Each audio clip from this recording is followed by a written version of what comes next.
Bem-vindos a mais um programa. O tema de hoje é aproveitamento e gestão da água. A água é considerada a mãe da vida por estar presente em todas as células de todos os organismos vivos. É um bem comum pertencente a todos, os seres humanos. Por isso, não pode ser reduzida a mercadoria numa disputa geopolítica e estratégica entre estados em luta sem fim. A água tornou-se um bem escasso e o número de países que sofrem o estresse hídrico é cada vez maior. Neste programa vamos analisar a problemática ligada à água e seu uso e como gerir esse bem escasso em benefício de todos. O nosso convidado é o professor Stefan Castro, que é sociólogo argentino e professor da Universidade de Newcastle, na Inglaterra. Bem-vindo, professor, é um grande prazer tê-lo aqui. Muito obrigado, é um grande prazer para mim estar novamente aqui em Belo Horizonte e compartilhando com vocês esse momento. De um tema tão interessante, né? A cada dia torna-se a água um bem escasso. Que diagnóstico se pode fazer do seu uso? Bom, é um tema que já vem sido tratado por muito tempo, é um problema que ha sido grave históricamente en muchas regiones. Entonces tenemos una longa experiencia y un longo debate. Yo siempre acostumbro a decir eso porque a veces parece que es un tema nuevo. Y lo primero que debe ser dito es que los debates que tenemos ahora realmente tienen una historia muy longa. Quer dizer con eso que tenemos mucho que podríamos aprender revisando los debates dos últimos 200 años, por ejemplo. Perfeito. Y no estamos haciendo eso, estamos repitiendo las mismas preguntas y los mismos problemas sin olhar cómo ya fueron resolvidos ciertos problemas por países que consiguieron resolverlos en varias áreas. Perfeito.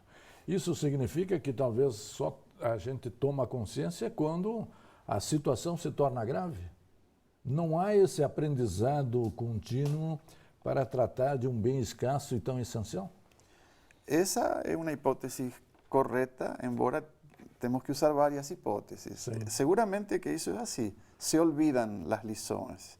Sobretudo quando desaparecem os problemas, aparentemente desaparecem, são resolvidos, então a geração que sigue não acha isso um problema. Por exemplo, hoje para ninguém é um problema, praticamente, no mundo desenvolvido, ter água na torneira.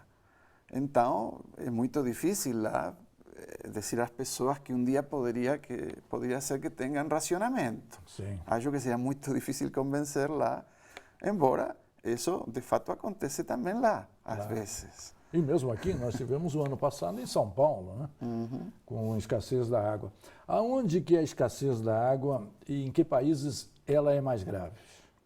Bom, há países que são históricamente países com pouca água, naturalmente eles têm pouca quantidade de água, há toda uma franja no planeta, perto do Equador, hacia o norte e hacia o sul, que temos, tanto nas Américas como na África, se uno vê, é toda uma franja naturalmente dotada de menos água. Pero todos nossos países têm regiões com pouca água. Brasil tem muita água, é um dos países com mais água doce do planeta, embora tenha regiões com muito pouca água. Claro. Argentina, Nordeste, Sudeste. Exatamente. A Argentina, por alguns, é percebido como um país com água, pero mais da metade, quizás 3/4 partes do território são semiáridas. E aqui na América do Sul? Bom, na América do Sul temos mais regiões. Obviamente Chile tem regiões muito áridas, Peru, Bolívia. O deserto de Atacama, por exemplo, ao norte do Chile, né? Exatamente. Em todos os nossos países temos. O semiárido é um problema, obviamente no norte também. México é um país claramente com problemas, sobretudo em grande parte do território. E uma coisa que acontece, por exemplo, no México e em alguns de nossos países, é que a população tende a concentrar-se onde há pouca água. Sim. Por que isso? Bom, ninguém planejou isso. Claro. Foi uma questão natural. Se foi acumulando por questões geopolíticas ou porque os centros de poder, por exemplo, México é um caso, não? A cidade do México tem 20 milhões, uma coisa assim, E é uma cidade que foi perdendo sua água. Alguns dizem ainda haveria suficiente se fosse bem gerida, Sim. mas certamente é uma parte semiárida. Há muitas regiões do México com muita água onde praticamente não tem população. Perfeito. E com o aumento do aquecimento global, a tendência é agravar esse problema de escassez? Sí, eso ya está aconteciendo. Tenemos claramente el desaparecimiento de fuentes de agua. Y en parte el aquecimiento global es responsable, en parte somos nós, que por ejemplo hemos causado pela deforestación, desmatamento y otras cuestiones, una reducción de las fuentes. Se convergen varias dinámicas en esa reducción de las fuentes. Pero a veces es la reducción o desaparición de fuentes, de ríos, de lagos, o a pérdida de calidad, ¿no? Sí. Pela polución. Entonces son dos formas en que estamos perdiendo nuestras fuentes. El aquecimiento global certamente es cada vez más um fator importante. Nós temos também a redução, digamos, do Polo Norte, do Polo Sul. Não sei como estão a situação dos Andes no sul aqui da Argentina, quer dizer, que retoma do sul praticamente até a América Central, né? Bom, isso também está bastante estudado em toda a região andina. Estamos perdendo as geleiras. Temos uma redução da massa das geleiras. Eu lembro, estuve de visita na parte de Argentina e aí das geleiras que perdió como 4 kilómetros en un curso de 40 años, una cosa así. Están las fotos satelitales que permiten ver donde había geleira y ya no hay. Sí. Eso también es un proceso que se ven dando desde hace varias décadas. Se está acelerando, entonces hay predicciones de que algunos países, Ecuador, Perú, Argentina, Chile, Bolivia, van a sufrir porque mucha agua que llega e que hoje é utilizada pelas populações, vem das geleiras. E elas estão sob pressão. Perfeito. No segundo bloco, nós vamos trabalhar como resolver o problema da escassez da água no mundo. Um instante só, voltaremos já. Interconexão Brasil. Oferecimento: Sindicato dos Professores da UFMG. Interconexão Brasil. Oferecimento: Sindicato dos Professores da UFMG. Bem-vindos de volta ao nosso tema é aproveitamento e gestão da água. No primeiro bloco nós fizemos um diagnóstico da escassez da água e terminamos o bloco nos referindo ao aquecimento global e como ele interfere exatamente na oferta da água, com ênfase aqui na América Latina, sobretudo os Andes, né? O senhor mencionou no início que muitos países já resolveram o problema do abastecimento da água. Quais são esses países onde, digamos, a solução da oferta da água tem sido mais avançada? Temos que clarificar aí que estamos falando da água para consumo humano. Sim, perfeito. Que é sempre uma fração mais pequena da quantidade de água do uso da água, né? E do uso da água. Embora temos precisamente os países da Europa industrializada, Estados Unidos e alguns outros países, atingiram praticamente já no século XIX uma boa parte de resolver o problema essencial. E a metade do século XX se universalizou o acesso, por exemplo, a essa quantidade de água limpa que necessitamos diariamente. Sim. Isso foi resolvido. Y fue un proceso longo, fue un aprendizado duro, hubo debates y lutas políticas, porque agua es un problema fundamentalmente político, sí. No es un problema técnico. La tecnología ya tenemos desde el século XIX, por lo menos para las cosas esenciales. Entonces, esos países que resolvieron aquí, Inglaterra, el país donde he trabajado y morado durante los últimos 23 años, es uno de ellos, es un clásico. Francia sería otro, claro. Dos clásicos. Eles resolveram com um papel fundamental do Estado. Eles tiveram que aprender que se alguém vai fazer possível que todas as pessoas tenham acesso à água e esgotamento sanitário, o Estado tem que intervir. Claro. E assim foi como foi resolvido. Por isso digo que nós, a vezes, no discutimos cómo consiguieron aqueles países que tiveram bem-sucedidos en aquilo, cómo fizeram. Nosotros pasamos inventando novas fórmulas Sim. que já não deram certo no passado Claro. e las seguimos aplicando em nossos países. Eu fico realmente muito preocupado com isso. Claro, porque é uma tecnologia que se domina. Falta aqui é vontade política, professor. Especialmente nos países em desenvolvimento. É fundamentalmente um problema de continuidade política.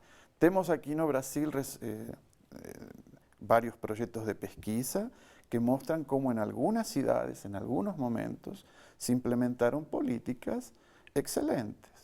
Só que logo vem uma caída ou uma freada dessas políticas e os problemas voltam ou não se consegue resolver completamente o problema. Pero isso também hay que dizer, nossos países têm capacidade tecnológica, Claro. também política, se ha demonstrado que quando há vontade política se pode fazer, embora não temos continuidade e muitas vezes temos graves retrocessos. Qual tem sido o uso da água, proporcionalmente falando, né? Porque o consumo humano termina consumindo a menor parte, é isso mesmo, professor? Depende. Embora sim, de alguma maneira, se você considera a agricultura como consumo humano, e ela é, a agricultura Consumo indireto, né? realmente é a que mais consome, não? Então temos entre uns 70% e 80%, alguns países ainda mais, do uso da água doce, estamos falando, vai na agricultura. Então, a água para consumo humano depende dos países. Aí há muitas diferenças, aí sim temos muito para aprender e para avançar. O consumo per cápita, por exemplo, de água dulce nos países é muito diferente. Uno diria, para um ser humano deve consumir a mesma quantidade de água. Claro. Se hace mais calor, consumirá mais. Se calcula em torno de 50 litros diários. Bom, pela na verdade, necessidade. esse é o volume recomendado, por exemplo, pelo Banco Mundial, mínimo, para ter uma vida saudável. Pero, en realidad, 100 litros es lo que se recomienda como algo más aceptable de ser posible. Y ahí si você toma esos 100 litros como patrón y empieza a ver cómo consumen los países, puede haber mudado un poco, pero por ejemplo, a Inglaterra, en los últimos años, tem un promedio de unos 120 litros. Ese promedio ya fue mucho más elevado, eles consiguieron reducir con diversas políticas, básicamente, ¿no? En Estados Unidos supera los 600 litros por 600 persona. metros. Entonces somos seres humanos todos, ¿por qué en 600 en un lugar y 120 en otro? Pues Y dos países desenvolvidos. Entonces, aquí en América Latina, ese también es un problema al que hemos prestado relativamente poca atención. Perfeito. E com relação à luta pela água, onde que ela é mais acirrada e mais dramática, professor? Bom, acho que isso, em todas partes temos conflitos. Eu distingo entre conflitos e lutas. Sim. Conflitos pela água, há muitos, em todas partes, incluso nos países mais desenvolvidos. Lutas, eu prefiro definir luta como quando as pessoas tomam uma iniciativa de confrontar, por exemplo, um governo ou algum actor social que está identificado como causante do problema. Sim. Há menos lutas, embora temos lutas, por exemplo, contra a corrupção. A corrupção que se gera em relação à água. A água vira uma mercadoria em mais de um sentido. A vezes uma mercadoria diretamente mercantil, no sentido de uma mercadoria que se pretende vender em um mercado. Escassa e vendável, né? Pero também uma mercadoria política. Em muitos lugares, os políticos vão e dizem às pessoas pobres, bom, você quer água, tem que votar a mim. Isso está bem registrado, nossos estudos têm aí. Então, vira mercadoria em mais de um sentido. Sim. E isso, obviamente, gera injustiças e lutas. As lutas são a resultante dessas injustiças, em geral. Pero também há outras lutas pelo controle da água, não? Há quem fala de que vai haver guerras no futuro pela água e mais que pelo petróleo, por exemplo. Sim. Não? Então, isso Eu está penso falado. no Oriente Médio, por exemplo, países como a Síria, que estão em guerra. O problema da água deve ser seríssimo, né? ou é usado inclusive como estratégia militar? Históricamente, agua sempre foi um elemento de estratégia militar. Cortar agua a uma cidade era casi Cortar o o abastecimento? esencial para ganar uma batalha. E isso sigue sendo assim. De fato, alguém ha arguído que o problema, a emergência do ISIS, do Estado Islâmico na Síria, tem que ver com uma grande seca que se produz na Síria, que é um dos fatores, Sim. de qual se fala pouco. Mas essa hipótese já foi Aventada, exatamente, exatamente. Perfeito. No terceiro bloco, nós vamos trabalhar as alternativas de abastecimento de água ao uso humano, né? Sobretudo, tanto, claro, a agricultura, mas, sobretudo, o uso humano direto. Um instante só, voltaremos já. Interconexão Brasil. Oferecimento: Sindicato dos Professores da UFMG. Interconexão Brasil. Oferecimento: Sindicato dos Professores da UFMG. Bem-vindos ao terceiro bloco. Nós estamos trabalhando um tema, aproveitamento e gestão da água. No primeiro bloco nós fizemos um diagnóstico, no segundo bloco fizemos um pouco o uso da água, as várias alternativas, e também o uso da água como mercadoria e também como estratégia propriamente na disputa e na luta entre países. Deixamos no ar que nos interessa trabalhar um pouco mais agora as alternativas possíveis para assegurar o abastecimento de água para todos, né? E aqui a grande questão que nós já apareceu no segundo bloco, a água é um direito ou é uma mercadoria, professor?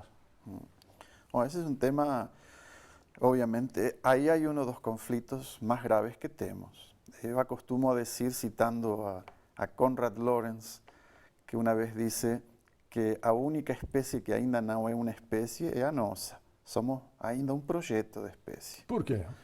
E acho que o tema da água exemplifica muito bem, porque uno poderia dizer uma coisa assim. Sim. Hoje temos, Nações Unidas já aprovou a ideia de que há um direito humano à água. Se aprovou no ano 2010. Embora temos que lembrar que 40 e tantos países se abstiveram de votar. E eram países que veniam oponiendo-se a essa ideia de que há um direito humano a uns poucos litros de água doce para consumo. Isso tem que ver precisamente com a ideia de que para alguns não deveria haver um direito à água. A água deveria ser como qualquer outra mercadoria. Deveria estar aí disponível no mercado. Como de fato está em algumas formas. A água engarrafada é a perfeita exemplificação disso. Embora, por sorte, acho que uma maioria, 122 países do planeta, votaram que deve haver um direito humano à água. Perfeito. Então, em princípio, vamos por um lado correto, que é como dizer, não estamos falando de acesso à água para produzir cerveja. Claro. É água que necessitamos para... São 2, 3 litros de água limpa que necessitamos por dia para consumir, mais aquilo necessário para cocinar e outros menesteres. Então, isso é o que é o direito humano à água. Não estamos falando de todas as águas que utilizamos. Que isso não seja um direito significa que há uma parcela importante da população humana que considera que isso deve ser um objeto mercantil para acumulação privada de ganância. Sim. Isso está posto na mesa. Está na mesa. Então, há uma luta, uma confrontação muito grande, não resolvida, e todos nossos países, Brasil, certamente, Brasil é um objeto de disputa interna? De desejo, diria eu, como um país que se apresenta como um objeto de desejo para convertir a água em uma mercadoria.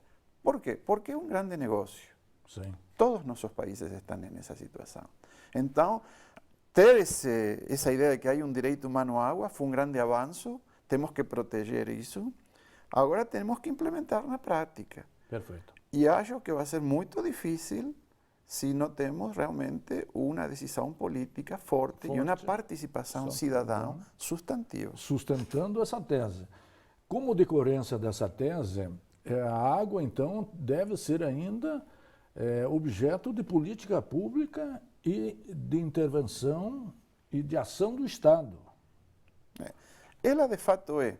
Ainda se você converte água em mercadoria, isso acontece como resultado de uma política pública. O Estado tem intervido em nossos países, por exemplo, para privatizar a água. Sim. Então, ainda quando é tratada como mercadoria, sempre está o Estado por detrás. Claro. Isso não surge, não vem do céu. Sim. Isso é uma decisão política. Sim. Então, o que temos que fazer é lutar porque a decisão política seja respeitar que o acesso à água deve ser um direito, não só um direito humano, que é um pouco abstracto, bem-vindo, é um direito cidadão, e também porque a água é um bem comum. Perfeito. Como pensar as alternativas, por exemplo, aproveitamento de rios, mas com a poluição dos rios? Como garantir que a água dos rios seja exatamente destinada ao uso humano, claro, direto ou indireto, né? Exatamente. Bom, de novo, obviamente é muito custoso quando você já tem um rio poluído, limpar ele, sobretudo para dar a qualidade necessária para usá-lo em consumo humano. Sim. Embora, de novo, temos exemplos de países que têm feito isso. Perfeito. Inglaterra é um caso. O rio Támesis, ele estava morto na década dos 60. Ele hoje tem, de novo, 100 e tantas espécies de peixes morando no rio. Sim. E 85% da água que se usa na cidade de Londres vem do rio. Vem do rio. Então, pode ser feito. Foi uma decisão política e uma grande parceria entre autoridades da cidade de Londres que conseguiu isso. A Alemanha fez o mesmo com o rio Rin e em parceria com outros países.